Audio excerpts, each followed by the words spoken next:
오늘 구약의 말씀은 이사야 11장 6절로 8절입니다. 그때의 이리가 어린 양과 함께 살며 표범이 어린 염소와 함께 누우며 송아지와 어린 사자와 살찐 짐승이 함께 있어 어린 아기에게 끌리며 암소와 곰이 함께 먹으며 그것들의 새끼가 함께 엎드리며 사자가 소처럼 풀을 먹을 것이며 젖먹는 아이가 독사의 구멍에서 장난하며 젖된 어린아이가 독사의 굴에 손을 넣을 것이라. 아멘.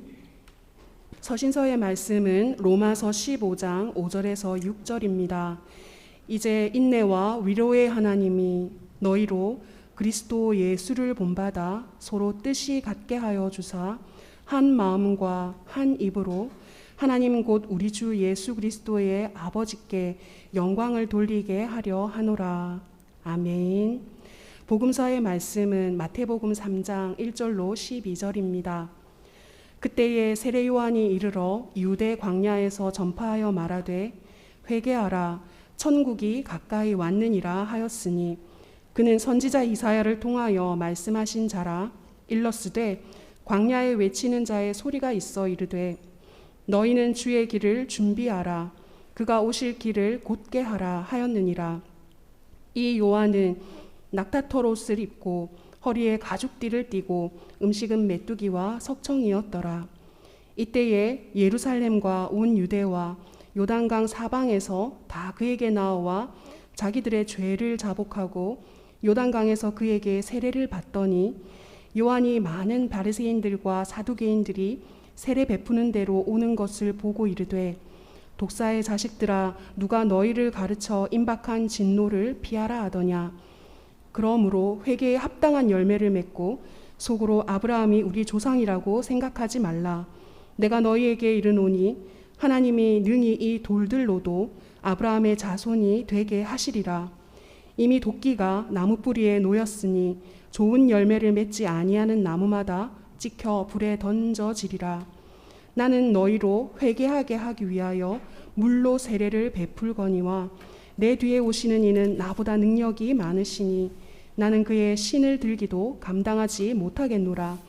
그는 성령과 불로 너희에게 세례를 베푸실 것이요 손에 키를 들고 자기의 타작마당을 정하게 하사 알곡은 모아 곡간에 들이고 죽정이는 꺼지지 않는 불에 태우시리라. 아멘. 이것은 주님의 말씀입니다. 오늘이 이제 대림절 두 번째 주일입니다. 대림절 초가 지난주엔 하나, 오늘은 두 개, 세 개, 네 개 하면서 이제 성탄을 향해 우리가 가는 것이죠. 그래서 이 즈음이 되면 두 가지 감정에 사로잡히는 것 같아요. 하나는 다가오는 성탄에 대한 설레임, 또 하나는 다시 오실 주님을 생각하면서 갖게 되는 영적 긴장감, 이 두 가지가 우리 안에 교차합니다. 오늘 우리가 함께 읽은 성경 말씀도 이렇게 한편 설레고 또 그러면서 영적 긴장감을 갖게 되는, 그러면서 오실 주님을 기다리는 그 기다림의 이유를 잘 설명해 주는 말씀들로 구성이 되어 있습니다.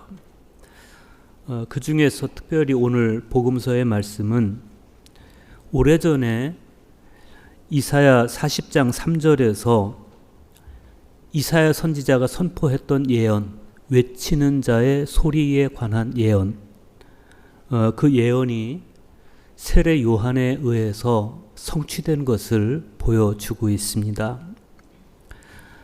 1절에서 3절 보세요. 그때 세례 요한이 이르러 유대 광야에서 전파하여 말하되 회개하라 천국이 가까이 왔느니라 하였으니 그는 선지자 이사야를 통하여 말씀하신 자라 그랬어요. 제가 만약에 마태였으면 이 요한에 관해서 또 요한이 외치는 메시지를 설명할 때 굉장히 가슴이 두근거리고 벅찼을 것 같습니다. 구약 시대 마지막 선지자가 예언했던 그 엘리야가 지금 눈앞에 있는 겁니다. 얼마나 마음이 떨리겠어요. 그러니까 마태의 통찰에 따르면 세례 요한은 이사야 40장 3절에서 이사야 선지자가 예언했던 바로 그 외치는 자의 소리인 것이고, 예언의 담지자요 또 소리로서 요한이 전파한 메시지는 회개하라, 천국이 가까이 왔다 였다는 것입니다. 여기서 우리는 천국의 막이 열리기 전에 진정으로 그 천국을 받아들이려면, 그 도래하는 천국을 받아들이려면 무엇이 요청되는지를 분명하게 알 수 있습니다. 그것은 바로 회개예요. 회개하라. 왜? 천국이 가까이 왔으니까.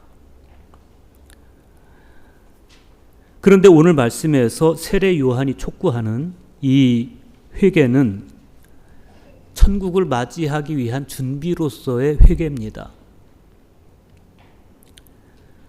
여기서 세례 요한은 회개의 의미로 메타노에이테라는 단어를 씁니다. 메타노에이테.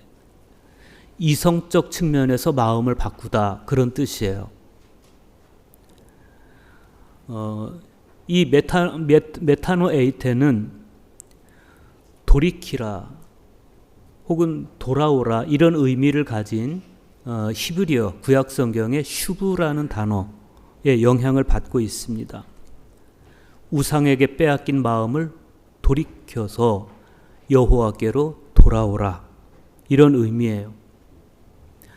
그래서 구약시대 선지자들은 다 돌아오라, 돌이키라 그럴 때 슈브라는 단어를 썼습니다. 그런데 같은 의미를 가진 단어, 그 헬라어로서 메타노에이테라는 단어를 지금 세례 요한이 사용해서 돌아와라, 돌이켜라, 회개하라 이렇게 말씀하는 것이죠. 전인격적인 또 이성적인 돌이킴을 통해서 말씀에 순종하는 삶을 회복하고, 그리고 다가오는 천국을, 도래하는 천국을 준비하라, 그런 거죠. 좀 더 세심하게 이 말씀을 들여다보면 오늘 세례 요한이 선포한 이 회개의 특징은 두 가지로 요약이 됩니다. 하나는 회개의 열매로서 행실을 갖추라는 거예요.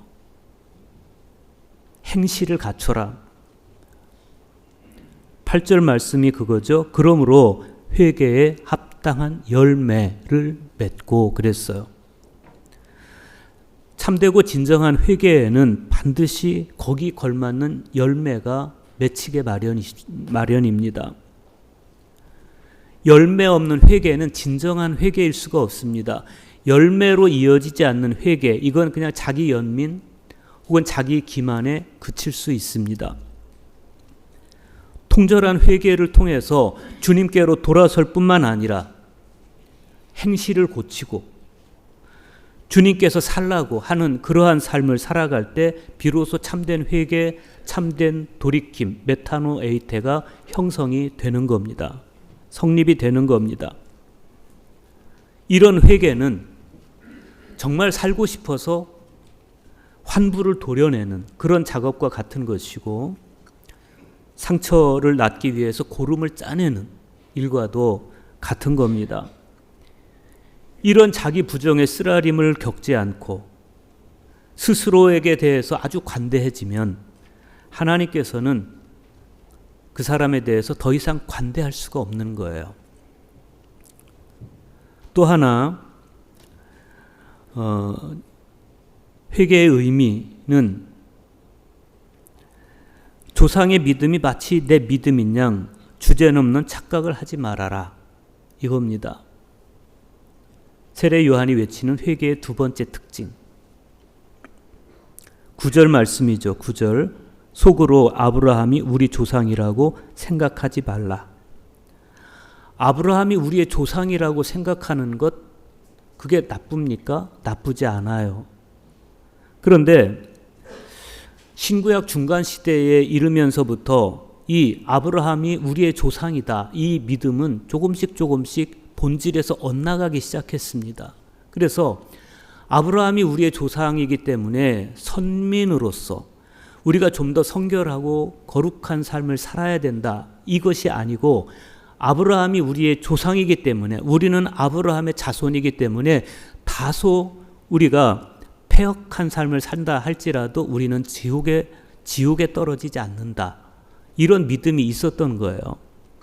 실제로 유대인 트리포와 순교자 저스틴과의 대화에서 유대인들이 정말 그런 생각을 가지고 있었다는 걸 알 수가 있습니다. 육신을 따라 흩어진 다윗의 후손들에게 저희가 죄인이요 하나님을 믿지 않고 패역한다 할지라도 영원한 나라가 주어지리라는 생각에서 당신들은 패역을 준행하였고 라고 말해요. 얼마나 나태하고 얼마나 위험한 생각입니까?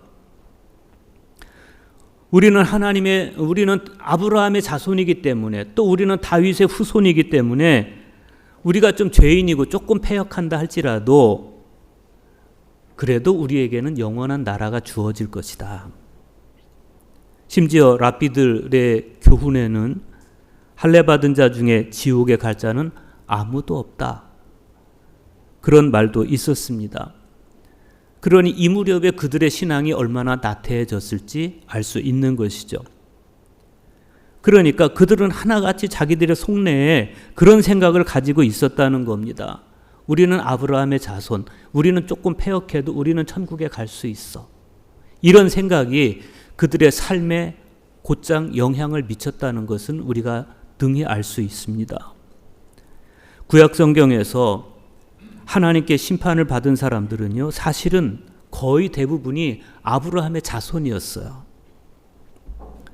그러니까 우리는 아브라함의 자손이다, 그러면서 자기들의 패역함을 정당화했던, 그건 그들의 영혼이 오염되어 있었다는 증거인 겁니다. 세례 요한은 이어지는 말씀에서 그들의 생각을 뒤엎어 버립니다. 내가 너희에게 이르노니 하나님이 능히 이 돌들로도 아브라함의 자손이 되게 하시리라. 그래서 이 돌들로도, 광야에 널려있는 이 돌들로도, 이런 뜻으로 생각할 수도 있지만 그들을 당시 유대인들이 생각하는 돌들은 이방인들을 이야기하는 거예요. 그 사람들은 마음이 완고하고 돌처럼 굳어 있어서 이방인들을 돌들이라고 그렇게 그들은 표현을 했습니다. 그런데 요한의 말은 뭡니까? 너희가 돌들이라고 폄훼하는 그 사람들도 아브라함의 자손이 될 수 있다는 거예요. 어떻게 그런 일이 가능하겠습니까? 에스겔 36장 26절에 보면 이런 말씀이 있습니다. 내가 너희에게 새로운 마음을 주고 너희 속에 새로운 영을 넣어주며 너희 몸에서 돌같이 굳은 마음을 없애고 살갗처럼 부드러운 마음을 주며. 하나님께서 우리에게 새 영을 부어주시면 우리의 마음은 새 마음이 됩니다. 그러면 돌처럼 굳어있는 내 마음이 어느새 부드러운 살갗처럼 부드러워진다는 겁니다. 그래서 지금 우리에게 절실한 것, 그건 뭐냐면 이때 유대인들처럼 우리는 아브라함의 자손이니까 괜찮아, 이런 생각. 우리 아버지가 목사님이고 우리 아버지가 장로님이고 그래서 나는 믿음이 있는 거겠지라는 그런 생각들을 버리라는 겁니다. 우리 마음을 돌이키는 진정한 회개, 그리고 그 회개에 합당한 열매가 우리에게 요청되고 있다는 겁니다. 오늘 세례 요한의 자태를 보면서 우리는 그 세례 요한이 돌이킨 사람이다, 진정한 회개의 열매를 맺는 사람이다 라는 사실을 알 수 있습니다. 마태는 요한의 모습을 이렇게 소개합니다. 이 요한은 낙타털 옷을 입고 허리에 가죽띠를 띠고 음식은 메뚜기와 석청이었더라 그랬습니다. 요한은 낙타털 옷을 입고 있었습니다. 세련되지도 않고 우아하지도 않은 옷입니다. 이 낙타털 옷을 입는다는 건 나는 하나님께 전적으로 복종합니다. 이런 의미가 있어요. 가죽띠를 두르고 있었습니다. 토리노의 막시무스에 의하면 가죽띠는 그리스도의 덕을 입어서 자제하는 우리의 연약한 육신을 나타낸다고 그럽니다. 요한은 메뚜기를 먹었습니다. 메뚜기는 참회의 음식이었습니다. 동시에 식용으로 허락된 정갈한 음식이었습니다. 요한은 벌꿀, 석청을 먹고 있었습니다. 이 석청은 율법과 예언서에 자주 언급되는 절제와 고독 속에서 말씀을 묵상하고 이스라엘의 위로를 기다리는 구도자들이 먹는 음식이 석청이었습니다. 그러니까 이 요한의 모습은 정말 진정한 구도자의 모습을 갖추고 있는 것이죠. 이 요한은요, 주님보다 6개월 먼저 태어났습니다. 사역은 15년이나 먼저 시작했습니다. 그럼에도 불구하고 자기를 내세우지 않습니다. 오직 주님 오실 길을 예비하는 자로서 자기의 주제를 명확하게 알고 있다. 주님을 기다리는 자로서 우리도 요한처럼 절제와 고독 속에서 우리 자신을 정돈하는 삶을 살았으면 좋겠습니다. 복음서가 그려주는 요한의 모습을 계속 따라가 보겠습니다. 5절과 6절 보십시오.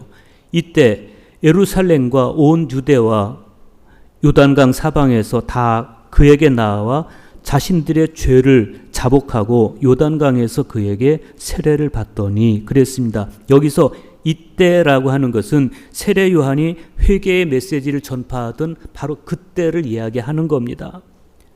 사람들은 회개의 메시지를 전파하는, 회개를 촉구하는 이 세례 요한을 보면서 구약시대 마지막 메시지를 떠올렸을 겁니다. 말라기 4장 5절과 6절의 말씀. 보라, 여호와의 크고 두려운 날이 이르기 전에 내가 선지자 엘리야를 너희에게 보내리니 그가 아버지의 마음을 자녀에게로 돌이키게 하고 자녀들의 마음을 그들의 아버지에게로 돌이키게 하리라. 지금 요한에 의해서 회개의 메시지가 전해지고 있는 이때는 유대 암흑기, 유대 암흑시대 마지막 끝자락에 서 있는 겁니다. 끝부분입니다. 400년 동안의 유대 암흑기를 그들이 지나왔고 400년 동안 하나님의 말씀, 그 암흑기 동안에 하나님의 말씀을 듣지 못한 유대인들에게 세례 요한이 들려주는 이 회개의 말씀은 그들의 영적 가뭄을 해결해 주기에 충분한 말씀이죠. 단비와 같은 말씀입니다. 그래서 그들은 세례 요한을 보면서 말라기 선지자가 예언했던 엘리야가 온 것이구나. 엘리야가 저 광야에 서 있는 것이구나. 그렇게 생각을 하는 거죠. 그렇기 때문에 사람들은 너나 없이 다 세례 요한에게 와서 자기 죄를 고백하고 세례를 받았습니다. 그런데 우리가 여기에서 요한이 베푼 세례에 대해서 좀 주목해 볼 필요가 있어요. 당시 랍비들은 유대인들에게는 세례를 주지 않았습니다. 왜? 유대인들은 이미 구원받은 사람들입니까? 아브라함의 자손들이니까. 그래서 세례는 누구에게 줬냐면 이방인들에게만 줬습니다. 개종한 유대교로 개종해오는 이방인들에게만 세례를 줬어요. 그러니까 유대인들은 이방인들이 세례받는 모습을 보면서 일종의 출신에 대한 우월감, 자기 혈통에 대한 우월감 같은 것도 가질 수 있었겠죠. 유대인들의 뼛속까지 박혀있던 선민의식, 특권의식, 그런 것 때문에 이 사람들은 세례를 안 받아요. 그런데 세례 요한은 너희들도 세례 받으라는 겁니다. 유대인들을 향해서 너희들도 세례 받아야 구원받을 수 있다. 너희들도 회개해야 구원받을 수 있다. 회개에 합당한 열매를 맺어야 구원받을 수 있다라고 할 때 이 사람들은 자기들에 대한 도전으로 받아들이죠. 불쾌했을 것입니다. 더욱이 7절 보세요. 요한이 많은 바리새인들과 사두개인들이 세례 베푸는 대로 오는 것을 보고 이르되 독사의 자식들아 누가 너희를 가르쳐 임박한 진노를 피하라 하더냐. 세례받으러 나오는 사람들 중에 바리새인도 있었고 사두개인들도 있었습니다. 그런데 이 바리새인과 사두개인들이 요한이 세례를 주고 있는 여기까지 온 걸 보면 그래도 이 사람들은 나름대로 진지하게 자기들의 죄를 회개하고 용서받고 싶어, 세례받고 싶어서 온 사람들이에요. 어쩌면 그 바리새인들, 그 사두개인들, 그 교만한 집단 안에서 그래도 이 사람들은 나름대로 하나님의 뜻을 고민하는 구도자일 수도 있었습니다. 그런데 요한은 이런 사람들을 향해서 독사의 자식이라고, 누가 너희에게 임박한 진노를 피하라 하더냐, 그러면서 독서를 퍼붓습니다. 왜 그렇습니까? 우리는 요한이 꿰뚫고 있던 그들의 내면을 성찰해 볼 필요가 있어요. 아일리아누스의 고대 문학에 의하면 독사는 사람을 문 뒤에는 곧장 물로 가는 본성을 가지고 있다고 그래요. 물을 찾아서 물을 마시지 못하면 죽는다는 겁니다. 이건 학설로 검증된 건 아니고 짐승에 관한 기이한 오해 가운데 하나라고 그래요. 그럼에도 불구하고 이런 오해들은 성경에 나오는 짐승을 해석하는 데 있어서 아주 지대한 영향을 미쳤습니다. 그게 생물학적으로, 의학적으로 검증이 된 것이든 아니든. 요한도 마찬가지예요. 요한도 그런 오해 혹은 이해를 바탕으로 해서 지금 이 바리새인과 사두개인들을 보고 있는 겁니다. 마치 독사가 사람을 물고 나서 살기 위해서 물로 가는 것처럼 너희들도 너희 속에 악한 마음을 품고 있으면서 그러나 살고는 싶어서 지금 물로 나온 거 아니냐, 이렇게 보고 있는 거예요. 이게 세례 요한이 그들을 바라보고 있는 통찰입니다. 뿐만 아니라 고대 그리스 문학에 의하면 독사는 그 본성이 태어날 때 어미의 창자를 찢고 나온다고 그래요. 그래서 요한도 자기들의 어머니인 회당을 찢어놓은 이 바리새인과 사두개인들을 보면서 독사의 자식이라고 하는 것이고, 또 한 가지, 독사는 자기 모습을 형형색색으로 꾸미고 있지만 그러나 그 안에 치명적인 독을 품고 있죠. 그런데 바리새인과 사두개인들을 보면서 너희들은 그럴듯한 옷을 입고 땅을 끄는 그런 거룩한 옷을 입고 행세하고 있지만 그러나 너희들의 그럴듯해 보이는 너희 내면에는 악한 마음이라는 독이 있다는 거예요. 만약 요한이 그렇게 사람을 뚫어볼 수 있는, 꿰뚫어 볼 수 있는 시선을 가진 요한이 만약에 저를 바라보고 여러분을 바라본다면 과연 우리는 어떤 마음일까? 요한은 우리에게 뭐라고 할까? 생각해 볼 필요가 있습니다. 우리는 정말 예수님을 향해서 바로 서야 됩니다. 예수님께서 우리를 보실 때 정말 중요하게 보시는 것은 혈통도 아니고 출신도 아닙니다. 주님은 우리의 중심, 내면을 보시는 겁니다. 우리의 내면이 주를 향해 돌이켰는지 그걸 보시는 거예요. 뿐만 아니라 우리의 삶이 주님을 향해 돌이켰는지. 우리가 언제 돌이켜야 됩니까? 지금입니다. 지금 10절 보십시오. 이미 도끼가 나무 뿌리에 놓였으니 좋은 열매를 맺지 아니하는 나무마다 찍혀 불에 던져지리라. 이미 도끼가 나무 뿌리에 놓였다고 그럽니다. 미룰 시간이 없습니다. 지금 돌이켜야 한다. 이게 요한의 말입니다. 여러분, 우리는 기억해야 됩니다. 대림절의 기다림은 우리에게 급박하고도 진정성 있는 돌이킴을 요청하고 있습니다. 그런데 급박할수록 더 중요한 문제가 있습니다. 그것은 돌이킴, 즉 회개의 방향입니다. 방향성. 어디를 향해 돌이키느냐, 누구를 향해 돌이키느냐, 우리 돌이킴의 방향은 예수 그리스도이십니다. 11절에서의 요한의 고백을 보십시오. 나는 너희로 회개하게 하기 위하여 물로 세례를 베풀거니와 내 뒤에 오시는 이는 나보다 능력이 많으시니 나는 그의 신을 들기도 감당하지 못하겠노라. 그는 성령과 불로 너희에게 세례를 베푸실 것이요 손에 키를 들고 자기의 타작마당을 정하게 하사 알곡은 모아 곳간에 들이고 쭉정이는 꺼지지 않는 불에 태우시리라. 여기에 요한의 위대함이 있습니다. 요한은 사람들이 자기를 보도록 하지 않아요. 사람들이 자기를 보도록 하지 않아요. 지금 그 광야에서 자기의 이름이 한껏 올라가고 있고 사람들이 자기를 보면서 엘리야라고 흠모하는 시선을 보내고 있는데 정작 요한은 나를 보지 말라는 겁니다. 내 뒤에 오시는 그분을 보라는 겁니다. 그분은 나보다 능력이 많다. 나는 그분의 신을 들기도 감당하지 못한다.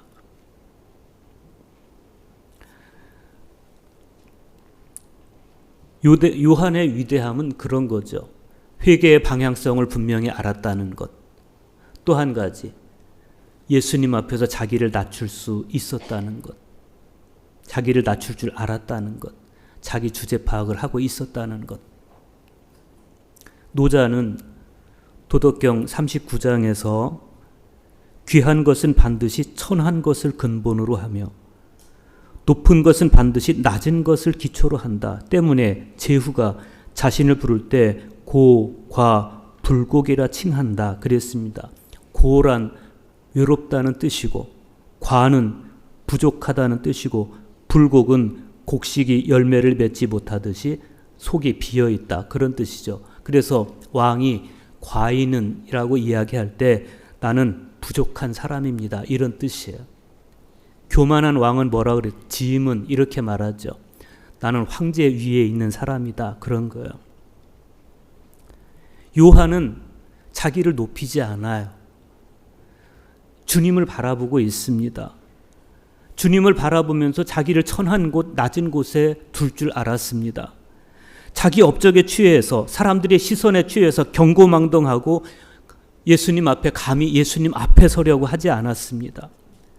오히려 자기를 바라보다가 사람들이 자기를 바라보다가 예수님을 시야에서 놓칠까 두려워하면서 내 뒤에 오시는 이를 바라보라고 나는 그의 신을 들기도 감당하지 못하겠노라고 말합니다. 주님은 요한이 이렇게 한껏 자기를 낮춘 이 겸손한 길로 걸어오셔서 우리의 내면을 성령과 불로 변화시켜 주시고 새 영을 부어주셔서 우리의 마음을 새 마음으로 바꿔주신 것이죠. 그래서 우리는 이 대림 시기를 지나면서 마음을 모아서 주님을 기다리기도 해야 하지만 동시에 주님 오실 길을 닦으면서 자기를 낮은 곳에 두었던 세례 요한의 겸손함도 같이 묵상하게 되는 겁니다. 회개란 뭡니까? 회개는 자기 주제를 아는 거예요. 그래서 지금 연약하고 지금 부족한 지금 모자란 나의 마음을 돌려서 주님을 바라보는 것입니다. 오늘 구약 성경에서 이사야 선지자는 참으로 회개한 사람이 이루어가는 나라가 어떤 나라인지를 정말 수채화처럼 아름답게 보여줍니다. 그때 이리가 어린 양과 함께 살며 표범이 어린 염소와 함께 누우며 송아지와 어린 사자와 살찐 짐승이 함께 있어 어린 아기에게 끌리며 암소와 곰이 함께 먹으며 그것들의 새끼가 함께 엎드리며 사자가 소처럼 풀을 먹을 것이며 젖먹는 아이가 독사의 굴에서 장난하며 젖된 어린 아이가 독사의 굴에 손을 넣을 것이라. 이 말씀을 읽으면서 여러분 마음속에 있을 수 없는 일이라는 생각을 가지고 있다면 여러분 마음에 이미 동심을 잃어버린 거예요. 표범이 어린 염소와 함께 눕는 것,